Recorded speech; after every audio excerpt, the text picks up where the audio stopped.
Mal bakamsiz? Qanday mal boqsiz? Shu qandayla mol jonivorni men hammani boqaman. Siz mush Aqto'dinmi? Aqto'ni o'zidinmi, Aqchidinmi? Voy, o'zini mashhur. Meni ko'rganim qanchalik bo'ldi sizga? Voy, azroq lekin bo'ldi. Azroq bo'ldi. Telefonda ko'raman seni. Ko'rib tanidim. Aqto'ga degan keldim deqa. Ha. Meni siz qanday taniysiz? Men nima ish qilma? Voy, sen bir charboni bilmasangni e'lon qilasan-ku. Xato bizi. To'g'ri. Mana mashinada bor. Biz tugini kavob qilganligimiz bilamsiz yo'qmi? O'zi bilmayman. Bilmaysiz? Urumchidikini? Urumchidan. Bugun maxsus shu Aqto noisiga shu tugi kavob qilgan bir kavobxona ochdik. Mana shuni kebab qilamsizlar endi. Ha, mushtim kavob qildimiz ha. O'z bola unday qildi. Ha? Mana ko'klam shovchini bilamsiz ayadika? Ko'klam shovchini oldida aytganligi ikki tal tugini so'yib, haqsiz. Tugi tonur kavob qilib, tugish lag'man qilib, polo qilib haqsiz. Kerak. Aytganlikka ko'klam shovchini oldida. Ha, maqla borali. Topalamsiz? Aqto'dikilar biladi aqchani yana bilmamda. Biladi. Ha, o'zimizning restoran. Yana boshqa Onu bilmasa hozir boshlab boraymi sizlarda. aytganlikka naq tushda soat 12da. Bejin vaqti 2da. Naq soat 12da boshlaymiz.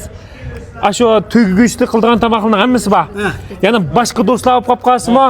Deb qo'ying, qo'lim qo'shnilarni. Partiyalar ko'proq kelsin. Voy, bular o'rda texim qizg'in qarshi olamiz. Ha? Yüzümizden restoran dedin ha? Yo'q, emas, uning yeni go'sht xumar. Go'sht xumar emas. Mabali bildik-a, bizni to'naydik-a. Bizning oshxonani. Urumchidika. Urumchida ajatdik maxsus. Menga tarmiqini ochdik. Sen Qaraqashning ayasiga da bording boy. Ha? Yakan nima? Qaraqashning ayasiga bording ha? Qarqashqim bordim ha. Söylep turasın ey badri. Qanday ancha-muncha foydasini ko'rdingizmi biz so'zlagandan? Yo'q, ko'rib. Ya raska qiling ha. Voy, erta Biz so'zlagan kemin deb mejiqlardan boshlab boramiz o'zi.